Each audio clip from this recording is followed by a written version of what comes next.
Okay, in this assignment, we're being asked to find the circumference of a circle. So you have to remember a couple of things. First of all, you need to remember that circumference is the measurement of the outer edge of a circle. It's like the perimeter of other shapes, but we have a special term that we use for circles called circumference. And you need to remember what diameter and radius are.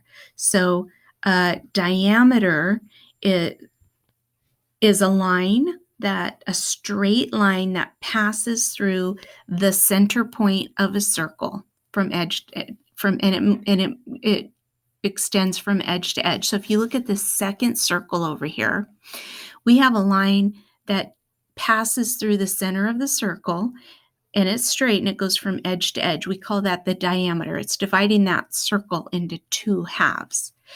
In the first circle over here, I have a line that extends from the center of the circle to the outer edge, a straight line. We call that the radius. So the radius is going from the center of the circle to the outer edge. That means it's extending halfway across the circle. So if I wanted to turn this radius into a diameter, I would just continue all the way to the other side. So if it's 2 centimeters from the outer edge of the circle to the center, from the center to the outer edge on the opposite side is another 2 centimeters. That means that the diameter of this circle equals 4. Okay, the radius is 2. So now let's find the circumference of this circle.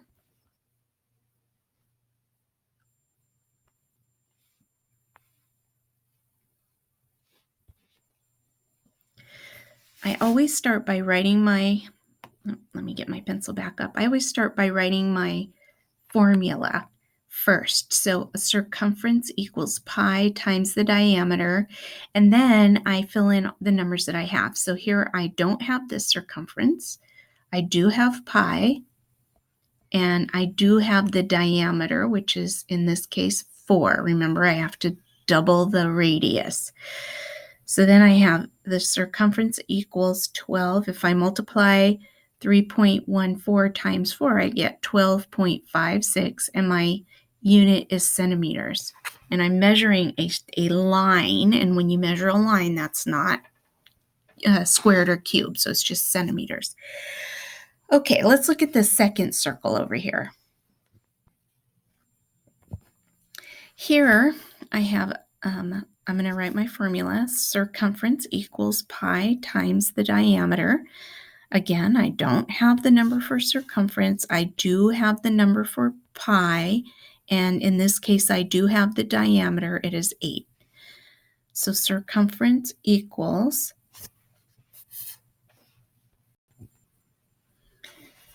circumference equals 25.12 inches. Now, I want to go back to this first circle here for a minute, and I just want to show you another way that you can solve it. So if I have, let's say I have my formula, the circumference equals, another formula I could use is 2 times the radius times pi, right? I have the radius twice.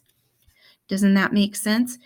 Because remember, here I had 2 centimeters, and here I have 2 centimeters. So this is the radius, and this is the radius. So I have 2 radiuses. So then I can write circumference equals 2 times the radius, which is 2, times 3.14, which is pi. Okay, so circumference equals 4 times 3.14. Circumference equals 12.56 centimeters. Now, don't let that confuse you. It's just another way to think about what the diameter is, right? Instead of saying I have a diameter, which is all the way across, in this case, I said I had 2 radiuses, which is half of a diameter and half of a diameter. So you can stop the video now. I'm going to show you one more kind of another way to look at this problem. So if I have a circumference equals